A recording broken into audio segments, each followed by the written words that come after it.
Boa tarde, irmãs e irmãos. Que alegria estar aqui com todos vocês. Olha, quanto nós almejávamos por momentos assim, e estamos podendo retomar essa comunhão tão gostosa que foi cantada aqui pela equipe de louvor, né? Esse ajuntamento de nós podermos prestar o nosso louvor, a nossa adoração, como igreja, como um povo que adora ao Senhor, isso é maravilhoso.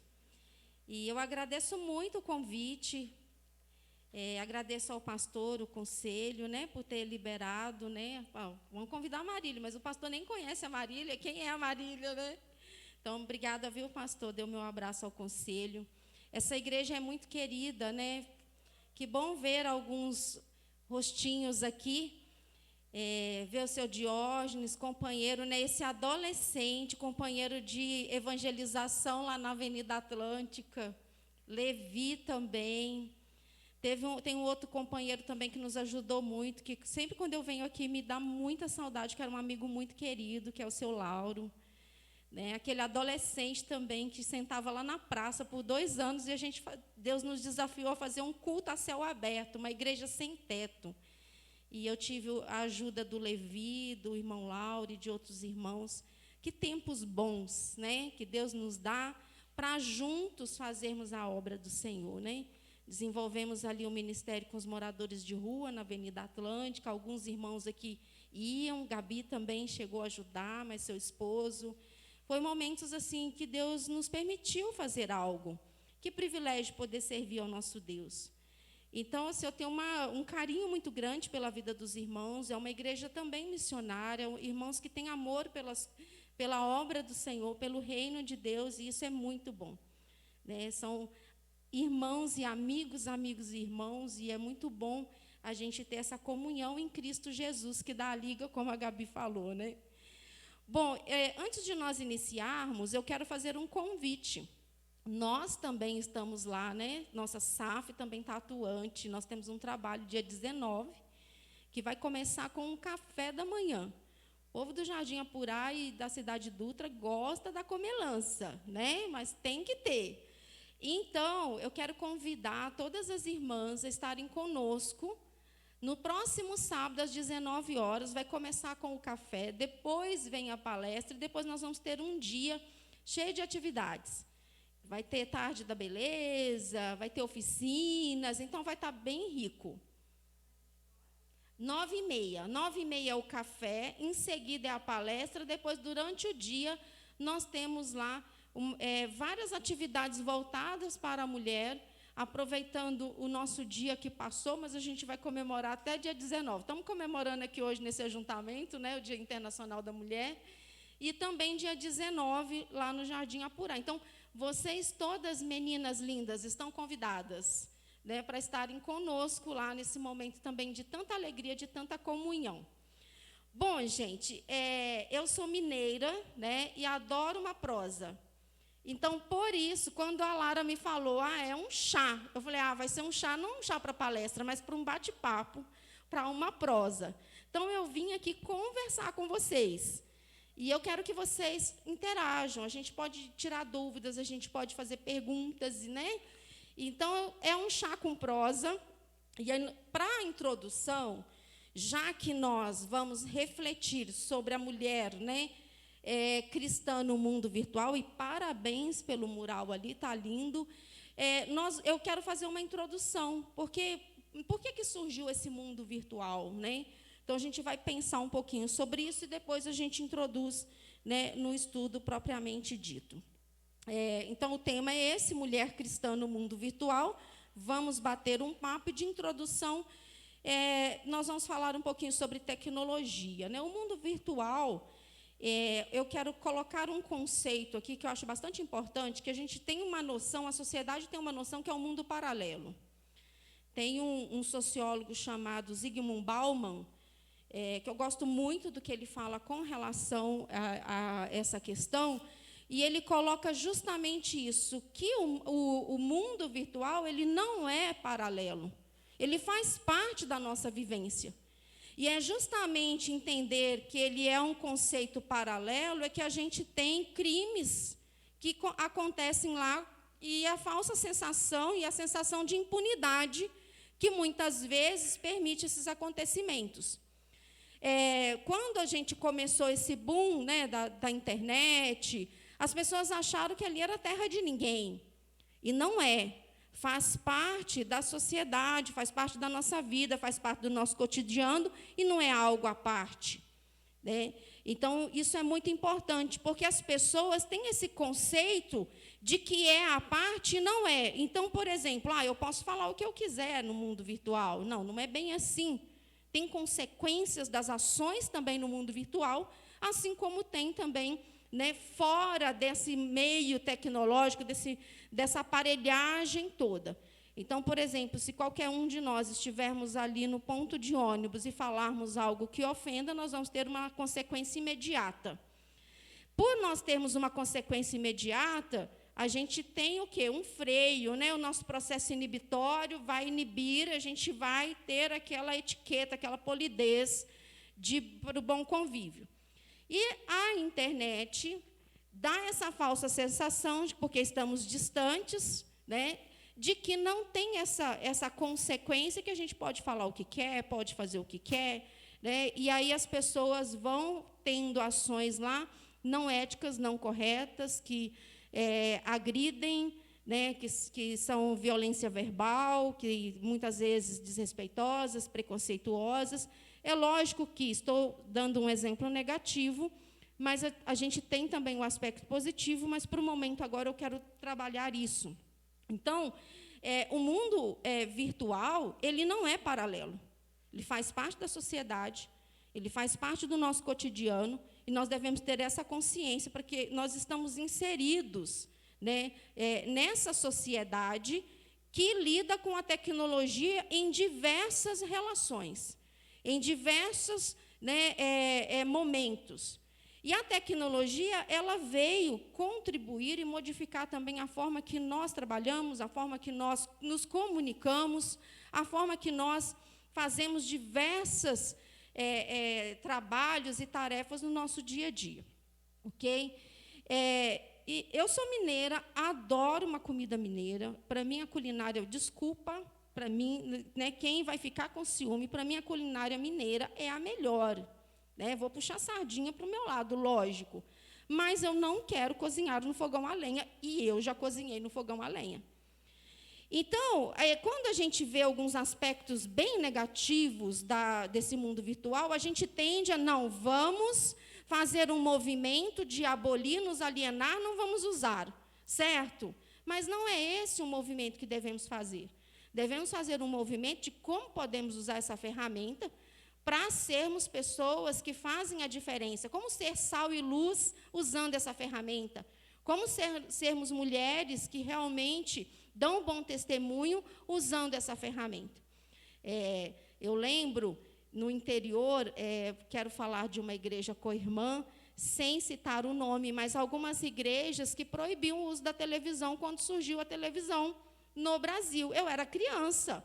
Lembro quando criança, o meu pai, a TV era preto e branco, o meu pai chegando com uma tela de descanso que colocava na frente da TV de tubo, que dava um degradê e colocava uma corzinha na imagem.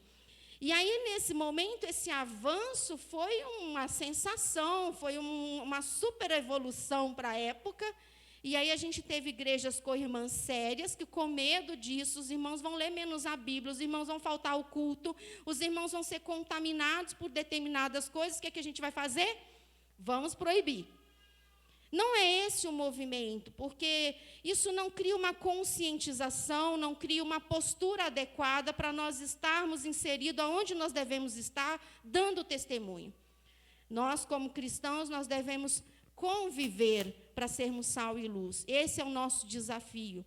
É onde nós podemos atuar e mostrar o parâmetro, mostrar a outra forma, porque a forma de muitos já está posta, mas a do cristão, né, como que Jesus faria, refletir a Cristo, é um papel que cabe a nós. É algo que ele deixou para a sua igreja fazer, né, para mulheres cristãs, para homens cristãos, para crianças cristãs, para adolescentes cristãos, para jovens cristãos.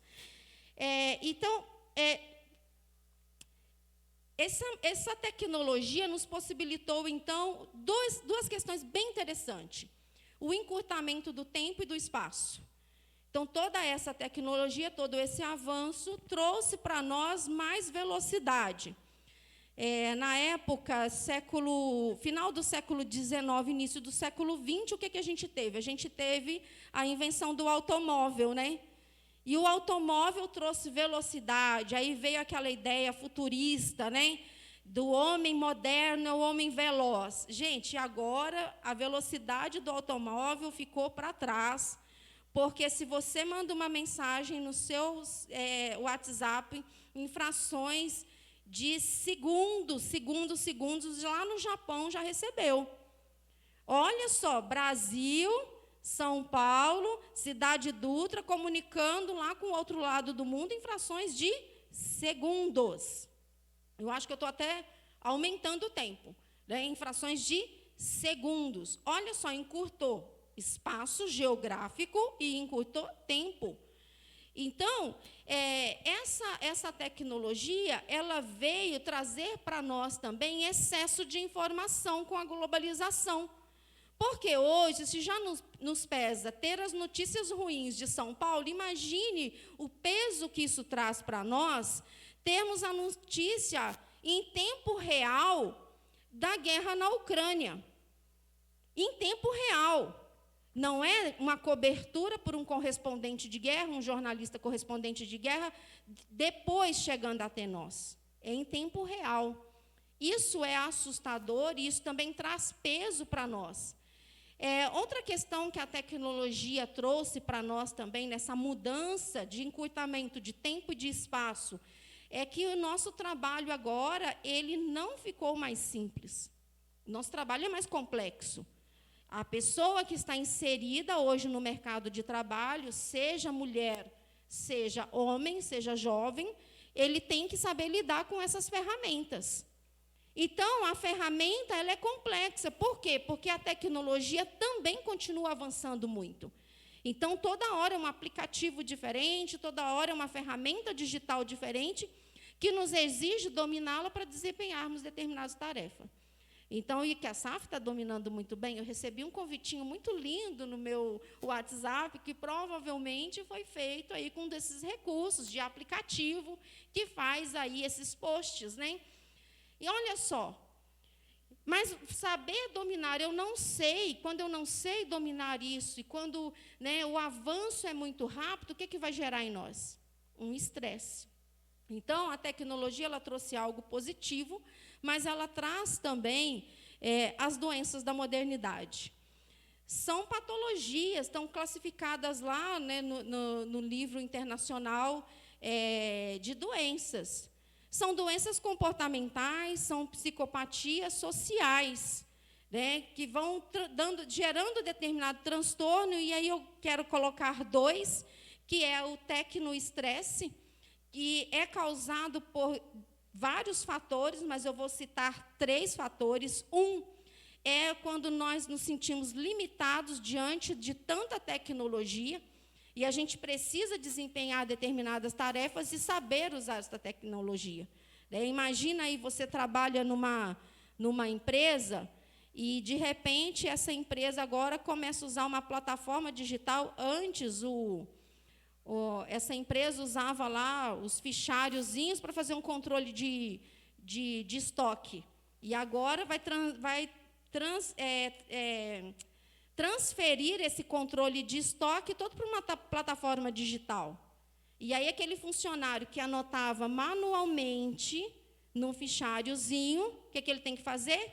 Tem que digitar rápido, acelerar, saber como é que funciona, entender como é que abre o computador, como é que lida com o computador. Gente, isso é muito estressante. Então, essas transformações, elas trazem transtornos emocionais, né, para a sociedade.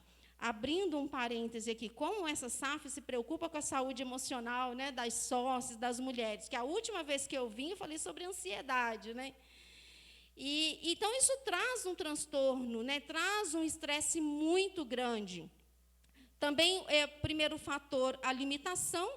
O segundo fator, a velocidade. Como eu disse para vocês, velocidade do automóvel e do avião do século XIX, finalzinho do século XIX, início do século XX, é fichinha agora, diante da velocidade da tecnologia.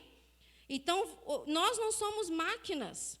Na época, né, finalzinho do século XIX e início do século XX, surgiu até uma vanguarda de arte chamada futurismo, que dizia que o ser humano agora ele tinha que ser eficaz, eficiente, igual às máquinas, ser potente. E aí, na literatura, como eu amo literatura, sou professora de literatura, vieram os poemas falando dessa velocidade e associando o desempenho humano ao desempenho da máquina. Olha que cruel, nós não somos máquinas, nós somos seres humanos criados à imagem e semelhança de Deus. Mas estamos inseridos numa sociedade que nos cobra produzirmos tão rápido quanto a tecnologia, certo? Então, lidar com essa velocidade, lidar com essa cobrança gera, né, um estresse muito grande. E, por último, né, a angústia desse mundo globalizado, de você o tempo todo estar lidando com notícias que vai além do seu entorno. Então, nós temos o nosso microcosmo, né, que é aqui a igreja da cidade Dutra, a nossa família, o nosso trabalho, e já tem problemas demais, né? Porque nós temos viver, ao mesmo tempo que é bonito e é maravilhoso, eu amo viver, viver também dói, faz parte. Os machucadinhos nos ensinaram a andar de bicicleta, não é certo? Sim, gente.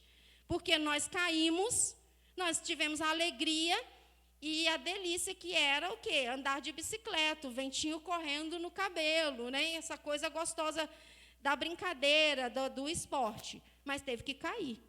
Então, a vida, ela tem essas duas faces, né? Ela tem a face da alegria, do aprendizado, do crescimento, das relações, mas ela também tem a face do tombo, dos dias tristes. Isso é a vida. E aí, muitas vezes, essa tecnologia, ela também vai nos trazer um boom, um volume muito grande de informações. Sejam positivas ou negativas, o nosso cérebro ele sente um estresse muito grande com esse volume excessivo de informações. Então, uma das doenças, acho que o computador dormiu, mas a gente faz ele acordar aqui. Uma dessas doenças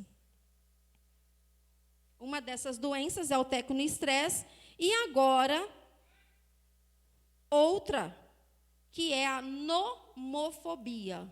O que é nomofobia? Vocês observaram na imagem, a própria imagem já nos ajuda. Vocês observaram que tem aqui uma imagem de o quê? O que é esse objeto? Um celular. Opa! É um celular e ele está o quê? Enraizado, né, na mão da pessoa. E nomofobia é justamente isso, é um distúrbio também, um transtorno psicossocial, emocional, que gera angústia, que gera sofrimento, que está dando em pessoas, seja adolescentes, jovens ou adultos, que é um medo de ficar sem estar conectado, sem estar com essa tecnologia em mãos. A nomofobia, ela é uma consequência do vício que a sociedade, pessoas da sociedade, está desenvolvendo com relação ao uso do celular. E aí o Steve Jobs, ele foi muito inteligente, a gente tem que tirar o chapéu para a inteligência dele, mas, sinal de alerta para a gente. A tecnologia touch, que é se você relacionar com o mundo digital tocando, ela impulsionou, ela estimulou a dependência. Porque nós somos seres humanos, que necessitamos, somos seres sociais, necessitamos de toque, de afeto. Inclusive, quando a nossa pele toca em alguém, o nosso cérebro, ele solta substâncias para que a gente, né, tenha esse prazer do convívio. Quando a gente pega na mão, quando foi triste na pandemia, a gente não poder nem pegar na mão, todo mundo de máscara. E o paulista, então, que gosta de cumprimentar, né, o mineiro não, o mineiro é aquela... Eu mudei, né, gente? Eu tive que aprender a ser paulista. Porque o mineiro é aquele aperto de mão forte e dá aquela balançadinha. É assim que é o mineiro. Vim para São Paulo e os paulistas, eles dão um beijinho de lado, o carioca 2, certo? E imagina, isso é agradável para nós. Quando nós temos contato, né, usamos o nosso tato para reconhecermos o outro, que é o nosso próximo, que é o nosso irmão, isso nos faz bem, isso nos gera alegria, conforto, prazer, amizade. Isso é muito bom. Então, o que o Steve Jobs fez antes de falecer? O que ele fez? Ele criou esse celular, porque lembra como era o celular antigo, gente? Como que era o celular antigo? Grande, era do tamanho de um tijolo primeiro, tinha uma antena, depois encurtaram, ficaram pequenininho, depois fecharam, abria, né? Aí o Steve Jobs faz um com uma tela enorme, sem teclinha para apertar, você abre, tem uma tela que você só rola, só toca o dedinho.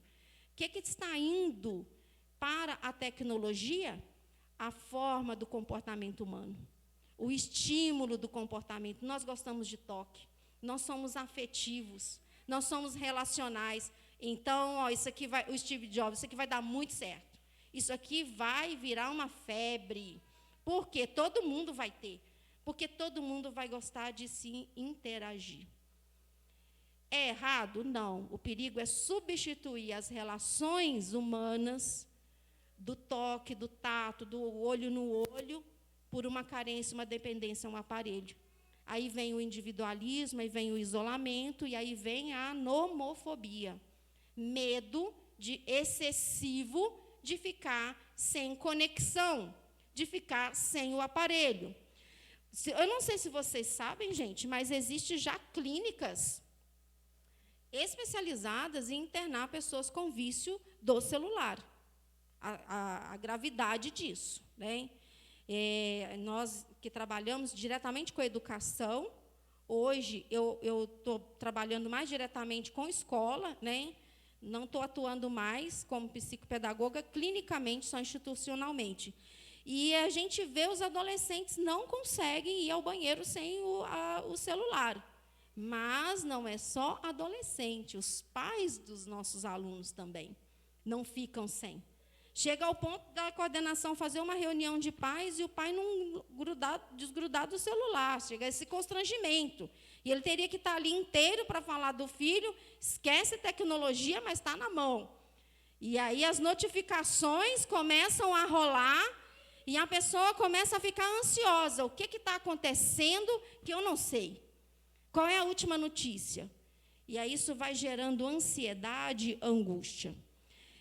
Para fechar esse ponto aqui introdutório, né, dessas patologias, psicopatias vindas da tecnologia, eu quero finalizar dizendo que um perigo muito grande é que as redes sociais e as mídias, elas mostram uma vida que não é real. Então, esses dias, a minha filha conversou com uma criança de 8 anos de idade, e essa criança viu uma foto da minha filha. Minha filha tem 21 anos de idade. E aí falou assim, nossa, mas você não usa o filtro? Aí tem um nomezinho que eu não sei, que é em inglês para esse filtro. Ela achou a foto da minha filha feia, né? Você não usa? E assustou. E aí ela falou assim, olha, Gi, nós seres humanos, nós somos assim, a nossa pele tem poros. Se não tiver poros, a gente não respira. Esse é o ser humano real. Aquele programinha, né, minha filha sabe, eu nem sei o nome, ele não é real. Então, hoje tem filtros e a foto das pessoas fica como plástico da Barbie, né, da boneca Barbie.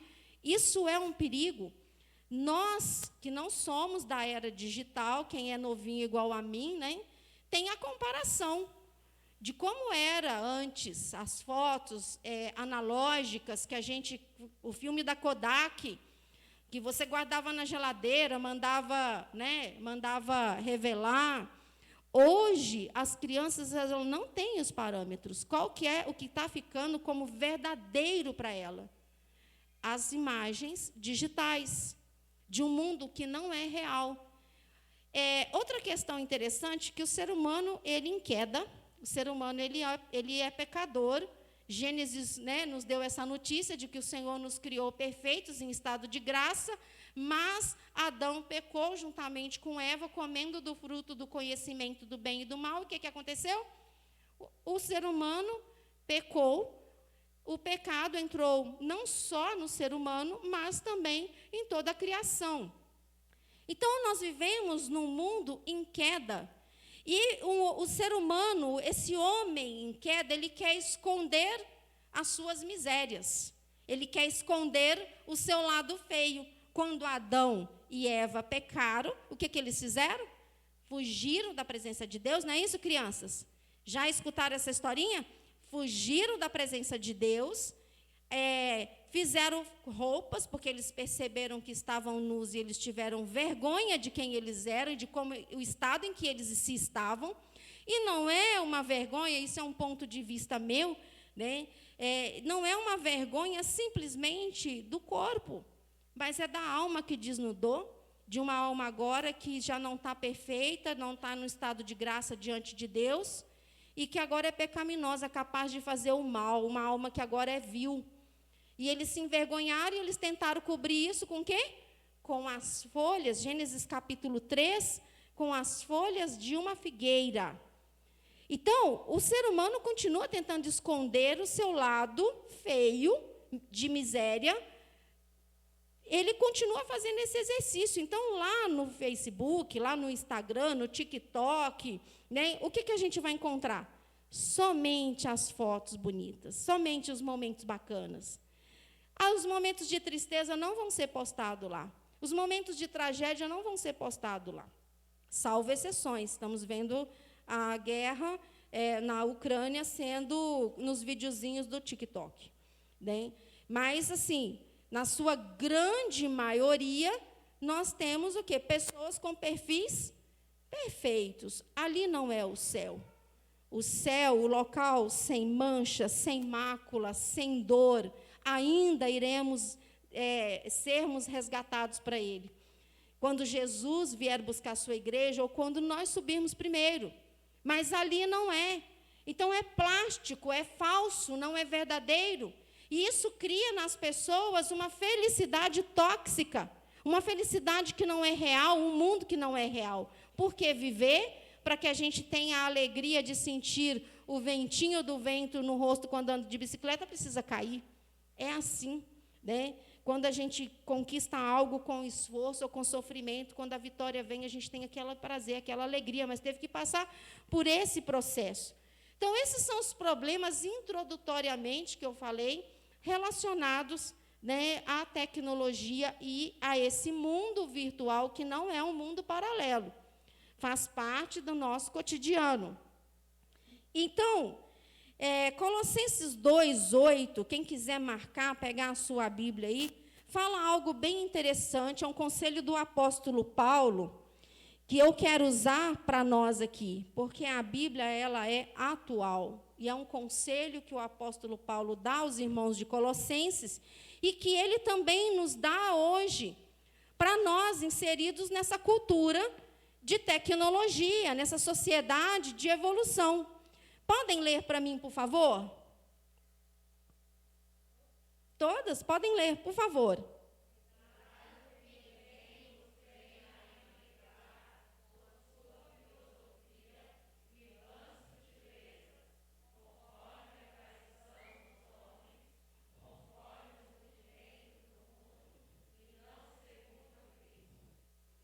Olha só que tremendo esse conselho do apóstolo Paulo à igreja, aos irmãos colossenses.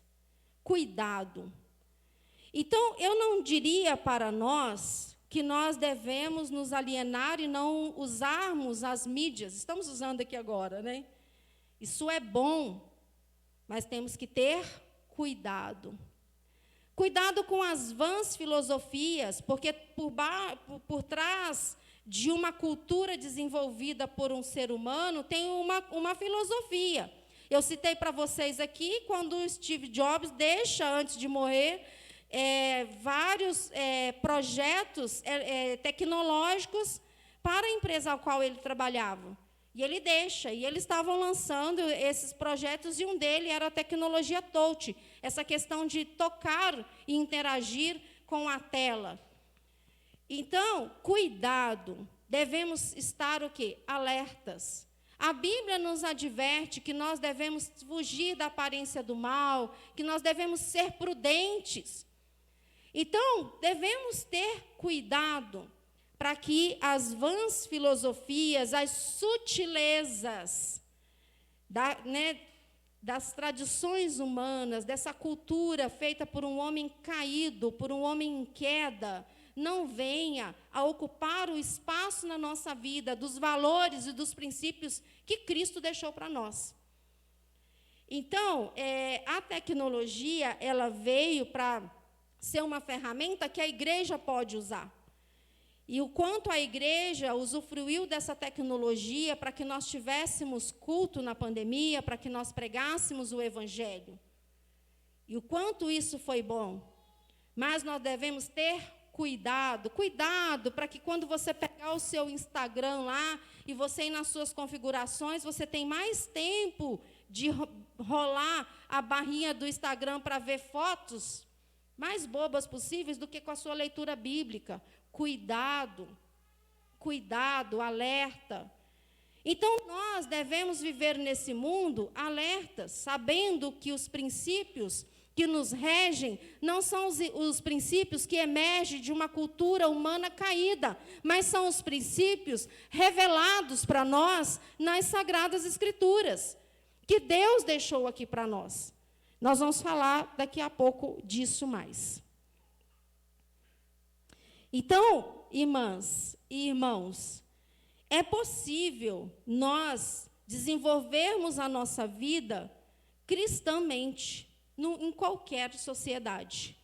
Seja a sociedade sem o mundo digital, seja a sociedade, da era digital.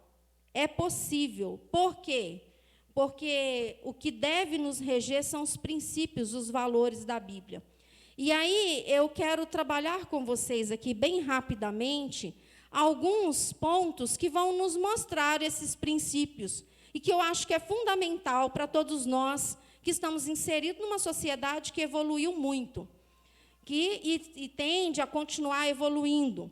Agora, se já é muito para nós, toda essas mídias digitais aqui, que vocês colocaram até muito bem, TikTok, YouTube, Instagram, o Zoom, o Google Meet, nós vamos ter aí o metaverso, o metaverso, que também deve nos colocar ainda mais em alerta, porque tem uma filosofia por trás. Depois, acho que a gente poderia falar um pouquinho sobre o metaverso, no final, se os irmãos quiserem fazer pergunta. Eu tenho pesquisado um pouquinho, não sei muito, mas, assim, muito me preocupa, E aí a gente pode falar um pouquinho sobre isso. Mas, primeiro ponto para nós que queremos, dar um bom testemunho, sermos sal e luz nessa sociedade, é que uma mulher cristã, ela faz a diferença no mundo virtual quando ela tem a Bíblia como referência de regra e fé para a prática cristã. Abram para mim as suas Bíblias em 2 Timóteo.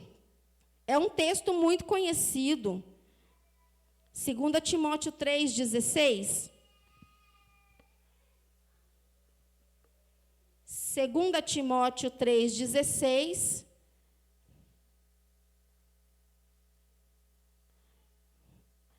Quem achou pode ler, por favor. Uma irmã ou um irmão.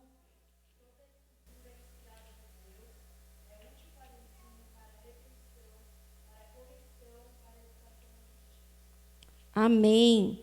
Toda a Escritura é inspirada por Deus. Esse versículo, ele já inicia com a palavra toda. Toda. Nós não podemos abrir mão da inspiração bíblica, irmãos. Estamos vivendo em épocas, que para muitos a criação em Gênesis é um mito. Nós não podemos abrir mão da inspiração bíblica. Toda Escritura, ela é inspirada por Deus. Agora, é lógico que a Escritura inspirada por Deus, ela mostra ali ações humanas, Então, a gente tem um salmo que o salmista fala que está com tanto ódio dos inimigos que quem dera pegasse a cabeça da criança e arrebentasse na pedra. Está na Bíblia, a Bíblia é inspirada, mas Deus não está mandando a sua igreja agir com essa violência. Mas Deus, Ele está mostrando que esse ser humano que se enraivece, que odeia, Ele ama e Ele quer transformar, e Ele quer curar esse coração odioso. E nesse salmo a gente vê o povo hebreu bem amargurado, ao ponto de ter colocado nas árvores o quê? Os instrumentos de louvor. Nós não vamos aprofundar nesse texto, apenas uma ilustração. Então, nós não podemos deixar de lado de que nós temos uma palavra que nos orienta, e ela é a Bíblia Sagrada. Ela é importante para nós. Deus preservou e tem preservado as Sagradas Escrituras. Quanto na história quiseram destruí-la, quanto na história quiseram acabar com ela, e Deus preservou para que ela chegasse às nossas mãos, para que nós pudéssemos aqui conhecer como Deus quer que nós nos comportemos a partir da pessoa dele, de quem ele é a referência. Por isso que Jesus veio como Deus encarnado, porque ele é o homem que não falhou. O primeiro Adão falhou, mas o segundo não. O segundo veio, habitou entre pessoas, entre pecadores, e ele nos ensinou o procedimento correto. Então, a Escritura, ela é referência de regra de fé e prática. Queremos ser boas mães? Bíblia. Queremos ser mulheres, boas profissionais? Bíblia. Queremos ser boas filhas? Bíblica. Maridos querem ser bons maridos? Bíblia. Filhos querem ser filhos? Bíblia. Lá em casa, por muito tempo, os meninos sabiam de cor alguns versículos, Honra teu pai, Efésios capítulo 6, versículo 1. Honra teu pai e tua mãe. Para que eles pudessem crescer entendendo qual era o propósito de Deus para a existência deles. Para a existência deles. É honrar pai e mãe. É crescer dando honra, porque se você tem um bom procedimento, seu pai vai ser elogiado. Se você tem um mau procedimento, o fulano que está preso, é filho da fulana. Sabe? O que o filho dela fez, o que a filha dela fez. Então, a Bíblia, ela é esse padrão para nós. Uma mulher cristã, ela busca ter uma mente saudável. E aí, abram, por favor, Filipenses 4, 8 a 13. Está bem próximo aí à carta do apóstolo a Timóteo. Filipenses 4, 8 a 13. Finalmente, irmãos, tudo que é verdadeiro, tudo que é respeitável, tudo que é justo, tudo que é puro, tudo que é amável, tudo que é de boa fama, se alguma virtude há e se algum louvor existe, seja isso que ocupe o vosso pensamento. O que também aprendestes e recebestes e ouvistes e vistes em mim, isso praticai, e o Deus da paz será convosco. Alegrei-me sobremaneira no Senhor, porque agora, uma vez mais, renovastes a meu favor o vosso cuidado, o qual também já tinhais antes, mas vos faltava oportunidade. Digo isto não por causa da pobreza, porque aprendi a viver contente em toda e qualquer situação. Tanto sei estar humilhado, como também ser honrado, de tudo e em todas as circunstâncias. Já tenho experiência, tanto de fartura como que de fome, assim de abundância como de escassez. Tudo posso naquele que me fortalece. Eu li até o 13, porque nós vemos aqui a recomendação do apóstolo Paulo, falando que tudo que deve ocupar o nosso pensamento seja puro. E depois nós vemos ele falando de uma experiência pessoal, onde ele passou privação, onde ele passou por vários problemas, e ele, para vencer esses problemas, o que ele usou para ocupar a mente dele? O que ele conhecia de palavra de Deus, o relacionamento dele com Deus. Então, o que ele recomenda para a igreja, para os irmãos filipenses, é aquilo que ele também procurou fazer na vida dele, né? O apóstolo Paulo, no exercício do seu ministério, sofrendo perseguições, passando por diversas situações, ele procurou ter uma mente saudável, uma mente sã. Então, nós precisamos buscar ter uma mente sã. E aí eu quero aprofundar um pouquinho nesse ponto, dizendo o seguinte, que o conhecimento ele é seletivo. A mídia ela é cumulativa. Então, as redes sociais, as mídias, elas estão disseminando informações ao ponto que antes a gente guardava a informação num disquete. Quem lembra do disquete? Não precisa ficar com vergonha, eu também vou levantar minha mão. Pastor, o senhor não vai levantar a mão? Lembra do disquete? Está querendo esconder, pastor? Do maior ainda, eu lembro do pequeno, pastor. Né? Então, quem lembra do disquete? As informações que nós produzimos, nós colocávamos no disquete. O disquete ficou pouco, né, para armazenar. O que arranjaram? O CD. O CD ficou pequeno, pendrive. Depois do pendrive, o que veio? Um HD externo. HD externo está pequeno, o que nós temos? A nuvem. E já estão criando uma outra forma que não seja a nuvem para armazenar os dados para daqui tantos anos, porque a nuvem não vai comportar mais. Então, a mídia, ela é cumulativa. Ela vai informando aí, informação. Cuidado com quem você segue, crianças, né? Mamães, cuidado, nem todo conteúdo é conteúdo. Tem muita gente falando bobagem aí, e hoje o nome é produtor de conteúdo. Nem todo conteúdo é conteúdo. Às vezes é uma informação banal, é uma informação supérflua, né, desnecessária. De repente você está lá perdendo o seu tempo assistindo aquilo lá, ou vendo aquilo lá, quando você vê o que acrescentou na sua vida. E aí o que eu quero chamar a atenção? A mulher cristã de hoje, ela tem que saber filtrar, ela tem que saber selecionar, porque senão você vai se perder. Tem um autor que eu gosto muito dele, que é o Mário Sérgio Cortella, talvez alguém aqui já tenha lido alguma coisa dele, e ele tem uma tese de educação, ele fala bem sobre isso nessa tese que ele fez do mestrado dele voltado para a educação. E ele fala muito sobre essa questão, a diferença do conhecimento e da informação, e ele fala, cuidado, que você pode navegar e naufragar, porque excesso de informação faz o barco afundar. Não é assim, internautas? O que a gente faz na internet? A gente navega. E navegando ali, você vai para uma janelinha aqui, você vai para outra ali, e, de repente, você está tão cheio de entulho dentro da sua embarcação aí, que você vai naufragar. Cuidado. Quanta gente se perde, quanta gente, né, deixa de se alimentar aí, de acumular informações realmente relevantes, porque está aí só acumulando, só se entulhando. Não sei por que desligou aqui tudo agora. Eu acho que talvez não está passando energia, e aí a minha bateria se foi. Tem bateria aí?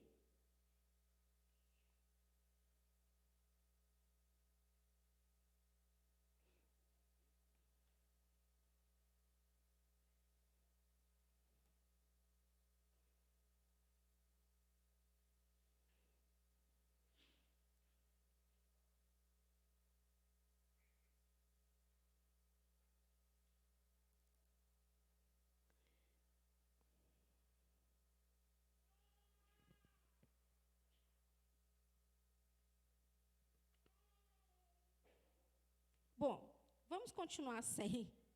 Né? A gente continua sem, se eles conseguirem ali. Então, irmãos e irmãs, é importante a gente realmente buscar conhecimento que vai nos edificar. Então, a palavra de Deus, né, finalmente, irmãos, tudo que é verdadeiro, que é respeitável, tudo que é justo, tudo que é puro, tudo que é amável, tudo que é de boa fama, e se alguma virtude há, e se algum louvor existe, ocupe o vosso pensamento. Bom, continuando aqui, A mulher, ela é misericordiosa. Estou focando na mulher, mas misericórdia deve ser expressa por todo cristão. Seja criança, seja jovem, seja homem, né?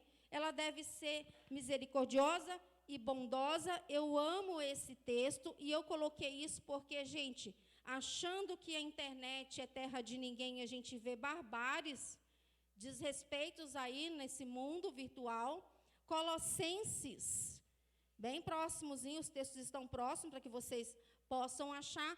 Alguém leia para mim Colossenses 3, versículos 12 ao 14, por favor.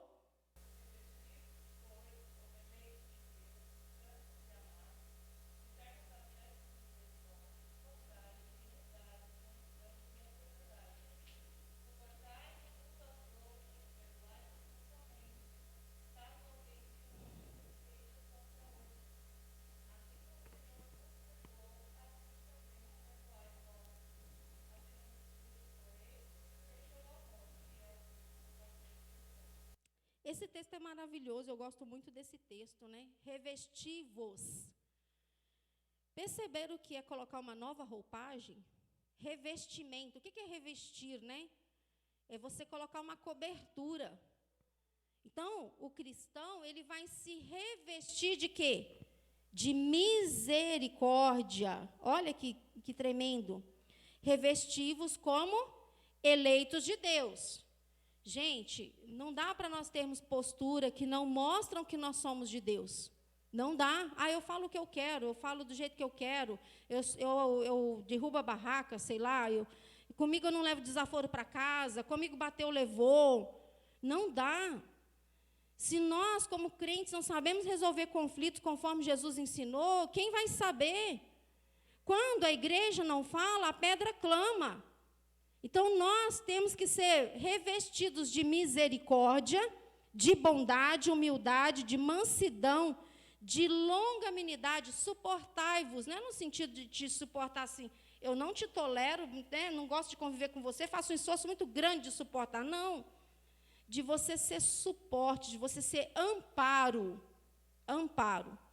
Nós devemos ser amparo uns dos outros, e quem está mais forte, ele ampara o mais fraco. Essa é a lógica cristã. Aquele irmão que está mais tempo na igreja, aquela irmã que está mais tempo na igreja, acolhe quem está chegando, discipula, ensina, caminha. Porque tem passos a mais. Não, mas chegou na igreja agora, você viu aquela irmã? Nossa, olha que coisa feia. Como que aquela irmã tem aquele linguajar? Como que aquela irmã faz isso? Não. Misericórdia, bondade, longanimidade, amor.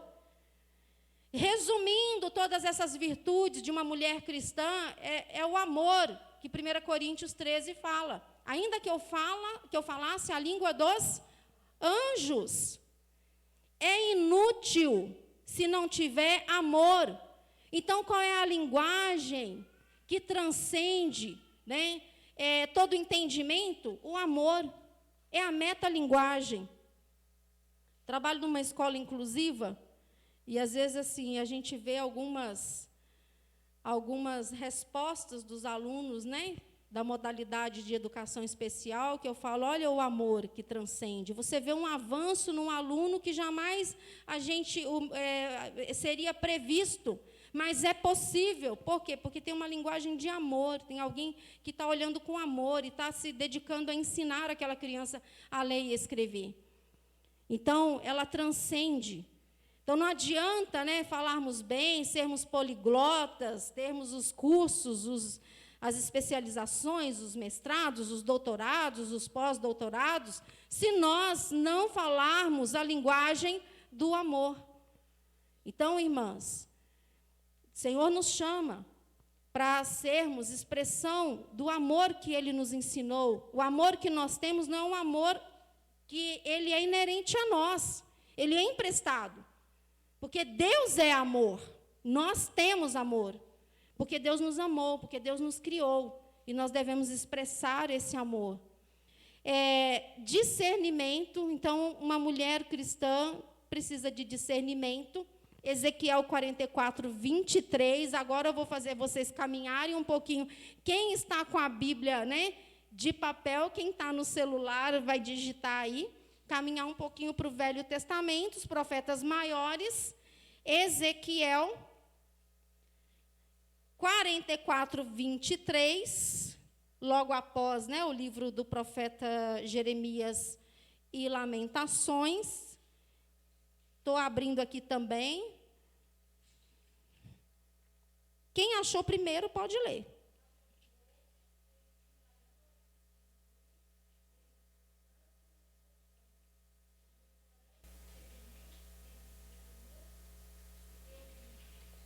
Olha que texto, gente. Ao meu povo ensinarão a discernir entre o santo e o profano. Gente, a Bíblia, nosso relacionamento com Deus e com a palavra deve nos dar discernimento.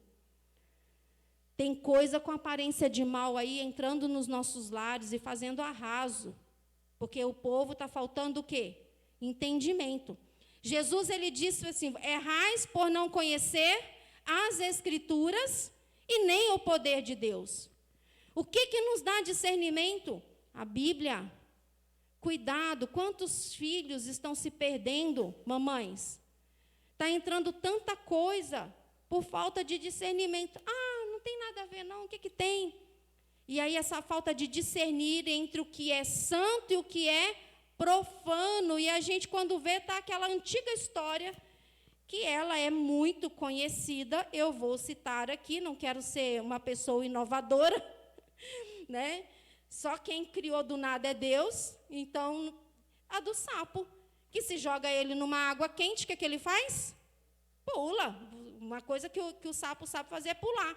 Mas se põe ele numa água fresquinha, fria, e coloca essa água para cozinhar, para esquentar em banho-maria, o sapinho fica ali sentindo aquele conforto da aguinha fresca, aí começa a esquentar, e ele não desconfia de nada, ele não discerne nada, quando vê, ele já cozinhou e morreu, acabou. Uma história simples, que a minha mãe falava para mim, mas tão real. Nós não podemos nos dar a engodos. Discernimento. E como que uma mulher cristã aprende a ter discernimento? Bíblia. Eu quero abrir um adendo aqui. Pandemia, muitos problemas, muitos casamentos tiveram bastante problemas, aumentou o número de divórcio. Discernimento. Estou com um problema no meu casamento. Discernimento. Vou procurar quem vai me ajudar. Não vou procurar uma amiga que vai falar, separa, mas esse homem está fazendo isso com você. Discernimento. Tem um problema, tem que tratar o problema. Não é falar do problema, é tratar o problema. Como é que se trata o problema? Oração, Bíblia, procura o pastor. Procura alguém experiente para te ajudar. Discernimento. Discernir entre o que é santo e o que é profano. Eu tenho conversado muito lá em casa. Quem lembra do Smiley? O Smiley já está, né, no seminário, já formou, fez psicologia. E a gente conversa muito. Eu sou muito favorável às terapias, mas a gente tem que ter discernimento para quem a gente vai encaminhar para fazer terapia. Porque tem muitas visões de terapeutas que é assim, liberte-se, mulher. Né? Vai, você está suportando isso? Não é o que a Bíblia ensina. A Bíblia ensina a mulher a ganhar o marido em silêncio, não é falar muito na cabeça dele, vai pela Bíblia. Quantas mulheres obtiveram, né, vitórias por seguir o que a Bíblia ensinou? Discernimento.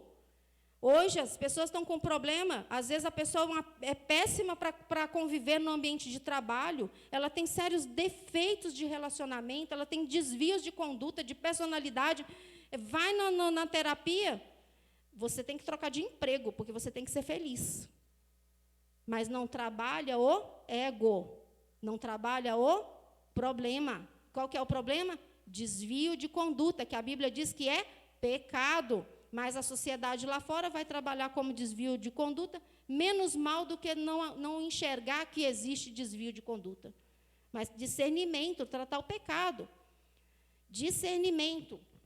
Discernimento para ser esposa, discernimento para educar os filhos. O quanto estamos precisando de discernimento para educar os nossos filhos, porque não vem com receita pronta. Quando eles nascem, nasce um pai e uma mãe junto ali no ato. Não é assim? Ninguém foi pai e mãe antes do nascimento do filho. Nasce junto. Então, o filho está lá recém-nascido como filho e o papai e a mamãe recém-nascido como papai e como mamãe. Discernimento, Senhor, agora eu preciso de Ti. Discernimento. Bom, estou finalizando. Compreende o caminho da sabedoria. Eu quero fechar com esse último texto. Provérbios 14, versículo 8.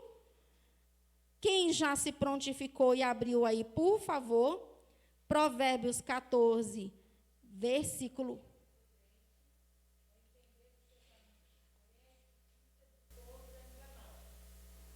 Irmã, eu acabei falando um pouquinho por cima da irmã. Leia para mim, por favor, peço desculpa por isso. Leia novamente.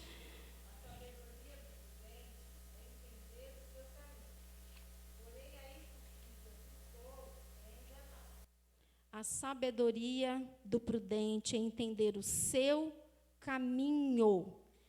Agora, olha o contraponto. Olha o contraponto. Mas, olha a linguagem aqui, uma conjunção adversativa. Mas a estultícia dos insensatos é enganadora. Nós sabemos qual é o caminho que devemos seguir. E eu fecho aqui dizendo que esse caminho é Jesus, porque ele, no Evangelho de João, ele se revela como Deus eu sou, que se revelou a Moisés lá na sarça, eu sou o que sou, estou te enviando para libertar o meu povo do cativeiro no Egito. E Jesus, no Evangelho de João, eu sou a ressurreição, eu sou a verdade e a vida, eu sou o caminho. É o caminho que dá libertação. Nada, mulheres não têm protagonismo sem Jesus. O mundo, ele oprime as mulheres, ou uma burca, ou pela licenciosidade, ou por objetificá-las. Isso é ditadura, tão quanto quem põe a burca. Colocar a mulher como símbolo sexual, símbolo, objeto sexual, de erotização, e não valorizar o que nós temos de mais especial, que é a nossa alma, criada à imagem e semelhança de Deus. Então, uma mulher cristã, ela sabe que ela tem liberdade no Pai. Uma mulher cristã, ela sabe que ela tem valor, como a Gabi falou aqui. Uma mulher cristã, ela sabe que Jesus se importa com ela, que Jesus a valorizou ao ponto de, quando ressurgiu, aparecer para ela, primeiramente, e mandar ela dar essa boa notícia. Quando que uma sociedade daquela época judaica, que não contava as mulheres, ia mandar uma mulher anunciar a ressurreição de Jesus Cristo? Quando? Só em Jesus. Porque Jesus, ele é o caminho, e ele nos conduz à salvação, à liberdade. E nessa liberdade, e aí eu volto para o ponto do começo, não devemos fazer aquele movimento que muitas igrejas co-irmãs fizeram de abolir o que é de tecnologia, porque vai nos contaminar.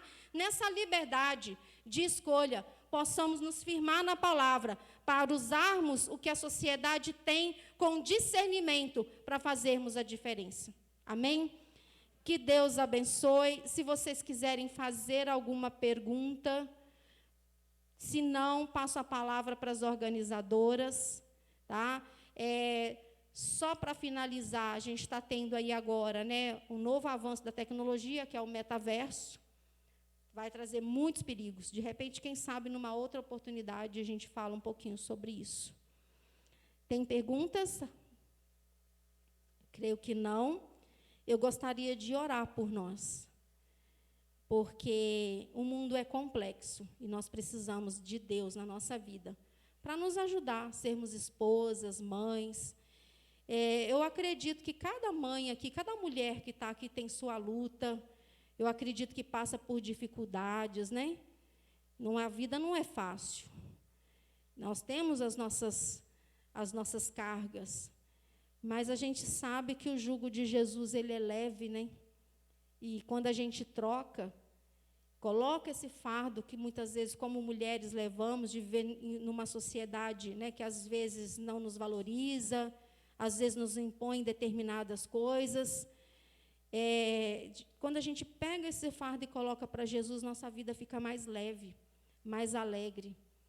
E eu queria convidar vocês, irmãs queridas, para que nós orássemos aqui agora, porque Deus conhece a sua história, Deus te chamou pelo seu nome, né? Conhece o nome de cada uma de nós. Deus me chamou pelo nome ainda menina. Encontrei com Ele dentro de um hospital aos 17 anos, e Ele me chamou pelo nome. E hoje eu estou aqui, amo Jesus. Jesus é a razão da minha existência, Jesus é a razão de eu estar aqui hoje. Jesus é a razão de eu ter filhos que eu amo, de eu ter um esposo que eu amo. Jesus é a razão de eu ter esperança, de eu ter vida eterna, da gente não temer a morte. Ele é o caminho. E eu quero orar com vocês, irmãos e irmãs, para que nós possamos agora pedir esse Jesus para nos ensinar a andar fazendo a diferença. Deus, muito obrigada por essa tarde agradável que estamos tendo aqui, ó Deus, na tua igreja, com as irmãs e irmãos. E nós vimos aqui que estamos inseridas e os irmãos inseridos em uma sociedade complexa, cada vez mais complexa. Uma sociedade que tem aspectos positivos e uma sociedade que tem aspectos negativos. Uma sociedade que, muitas vezes, sem enxergar o Senhor, caminha para o abismo, que traz peso, que traz sofrimento.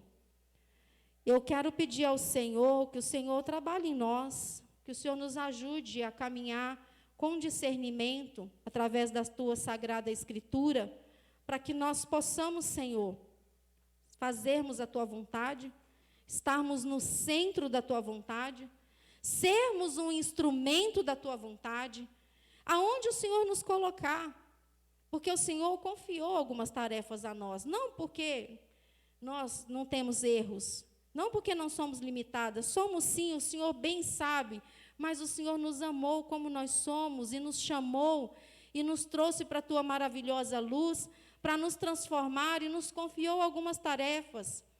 Queremos fazer, ó Deus, bem, queremos fazer de forma que te honre. Se o Senhor nos deu os filhos, queremos cuidar dos nossos filhos conforme o Senhor quer. Se o Senhor nos deu maridos, queremos cuidar dos nossos maridos conforme o Senhor quer. Se o Senhor nos deu profissão, nos deu emprego, queremos ser melhores no nosso emprego para honrarmos ao Senhor. Se o Senhor nos deu talentos, funções na tua igreja, queremos também te servir para honrar ao Senhor na tua igreja.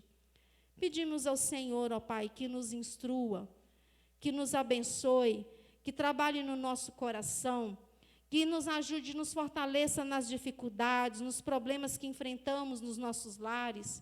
Sabemos que muitas mulheres te conhecem e o marido ainda não.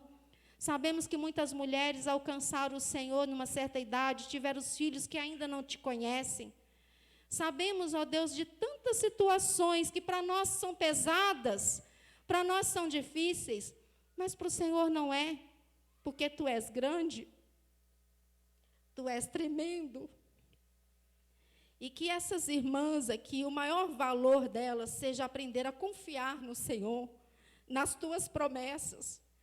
E enquanto o Senhor nos amou e nos ama, e sentir a tua presença junto com elas, não se sentirem sozinhas em momento nenhum, porque o Senhor, ó Deus, nos ama tanto, que além de ter nos criado a tua imagem e semelhança, quando pecamos, o Senhor nos enviou Jesus para nos resgatar. O caminho que nos ajude, ó Deus, em nome dele. Amém. Obrigada pela oportunidade, Lara. Passo a palavra para você.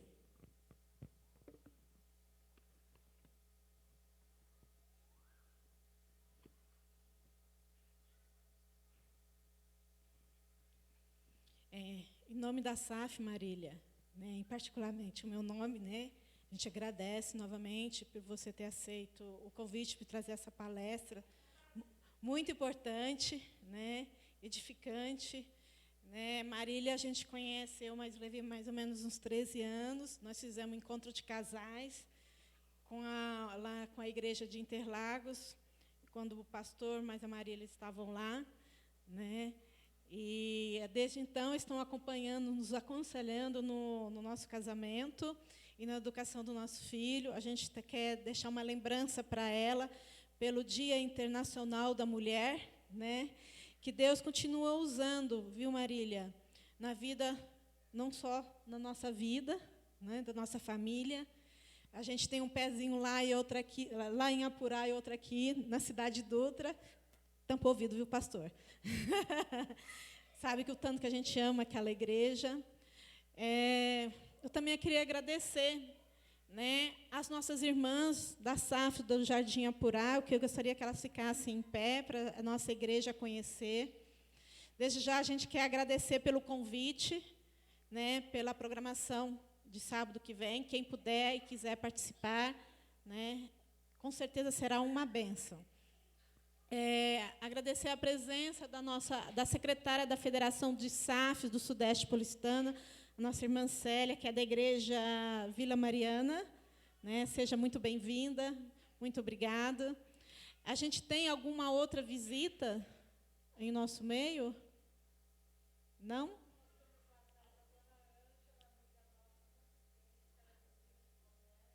Agradeço, então, a presença da dona Ângela, né? A dona Cida está ali atrás, a dona Cida, que está abrindo a porta. Mês que vem, a departamental da SAF vai ser na casa dela, né? No dia 9 de abril. Né? Oi?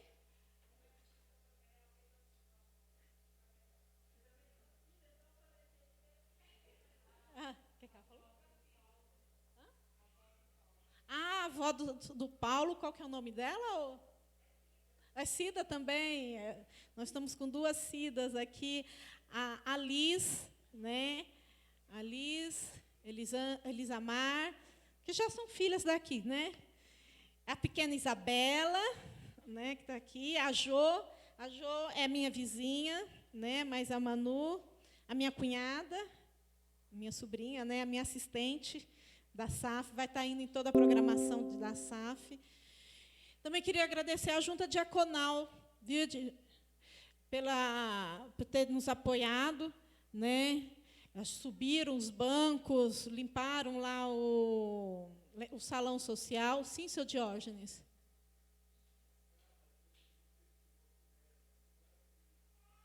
A Carla trouxe a senhora Vilma. Seja bem-vinda, viu, dona Vilma? Também tem a minha prima ali, a Priscila, que também está vindo, né?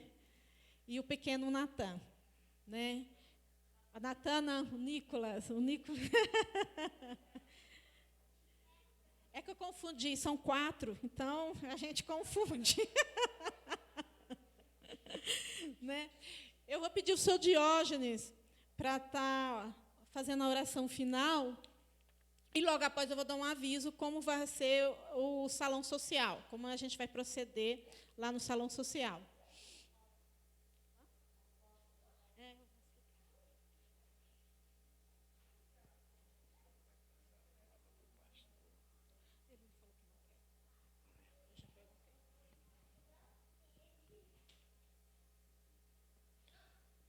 Minhas irmãs, vamos ficar de pé, meus irmãos.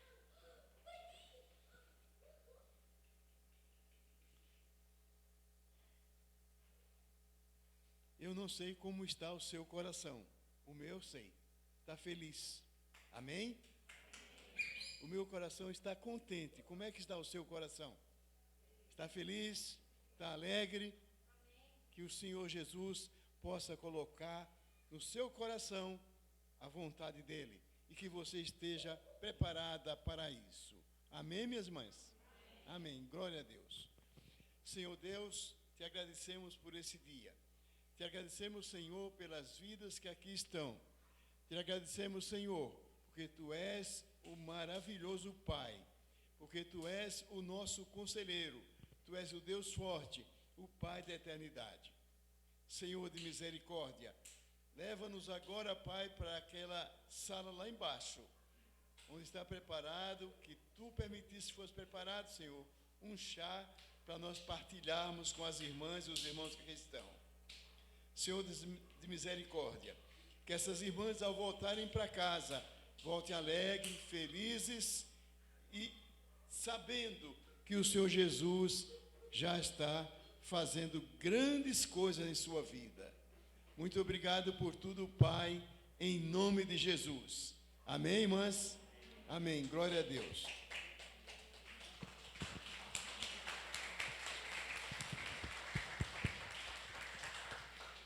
As irmãs podem sentar, que eu vou dar só os avisos breves. Então, lembrando